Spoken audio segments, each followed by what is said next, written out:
Prends ça et donne-moi la fille. Elle n'est pas à vendre, Majesté. C'est ma seule fille. Prenez votre pop-corn et laissez-moi vous raconter comment cette histoire a commencé. Dans un royaume où l'or parlait plus fort que les hommes, régnait un roi nommé Razar. Razar ne régnait pas avec des lois, il régnait avec des chiffres. Pour lui, le monde n'était pas fait d'hommes et de femmes, mais de choses à acheter. Il possédait 300 chevaux, 50 palais et 12 épouses. Mais ce jour-là, il en voulait une 13e.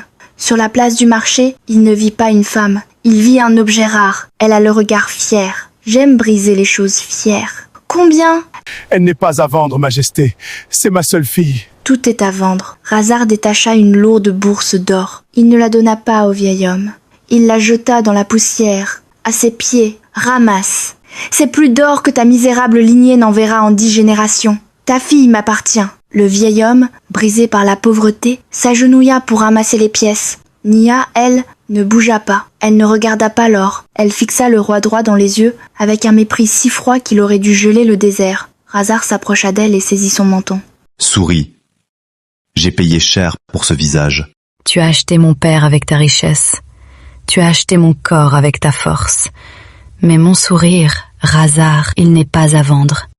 Il n'a pas de prix. On verra quand tu auras faim. Razar pensait qu'il suffisait de couvrir une femme de diamants pour qu'elle sourie. Il lui offrit de somptueux tissus, des parfums rares et des jardins magnifiques. Mais Nia restait de marbre. Elle portait ses cadeaux comme on porte des chaînes. Pour la première fois de sa vie, Razar ne pouvait pas obtenir ce qu'il voulait, et cela le rendait fou. Un soir, ivre de rage devant son silence, il renversa la table. Pourquoi ? Je t'ai sorti de la boue. Je t'ai faite reine. Mes autres femmes se battent pour un seul de mes regards. Pourquoi me regardes-tu comme si j'étais un monstre? Parce que tu ne vois pas une reine, Razar. Tu vois une possession. On aime ce qu'on respecte.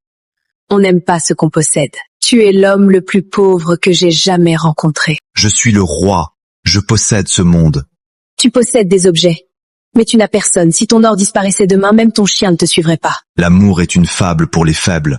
L'or est la seule vérité. Il avait tort, et le destin allait se charger de lui donner la leçon la plus cruelle de sa vie. L'ennemi ne voulait pas son trône, il voulait ses coffres. L'attaque fut fulgurante. En pleine nuit, Razar courut vers la salle du trésor pour sauver sa fortune.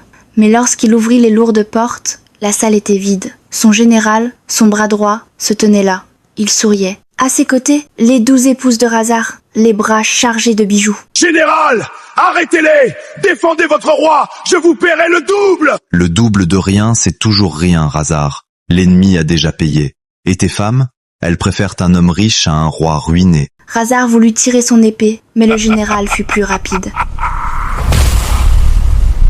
Voilà ta nouvelle couronne, mendiant. Ils le traînèrent dehors. Ils le jetèrent dans la fosse aux ordures, à l'extérieur des remparts, sous la pluie battante. Dépouillé de ses soieries, blessé dans son âme, humilié, il rampa dans la boue. Il appela à l'aide, mais personne ne vint. Quand il se réveilla, le silence était terrifiant. Il était vivant, mais il était devenu ce qu'il méprisait le plus au monde, un mendiant. Il erra pendant des jours. La faim lui tordait le ventre. Finalement, il s'effondra sous un arbre mort. Attendant la fin, une ombre s'approcha. Il se protégea le visage, pensant qu'on allait encore le frapper.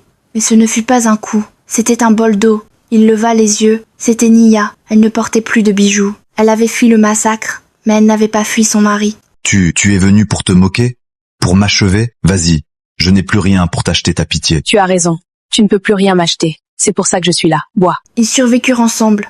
L'ancien roi dut apprendre à travailler la terre, à souffrir, à partager. Un jour, alors qu'ils traversaient le désert, une bande de pillards les encercla. Laisse la femme vieillard et on te laisse la vie sauve. L'ancien Razar aurait négocié, il aurait échangé la femme contre sa sécurité, mais l'homme qui se releva ce jour-là n'était plus un roi arrogant. C'était un homme. Il se dressa devant Nia, les mains nues, prêt à mourir. Touchez-la! Je vous ferai regretter d'être né!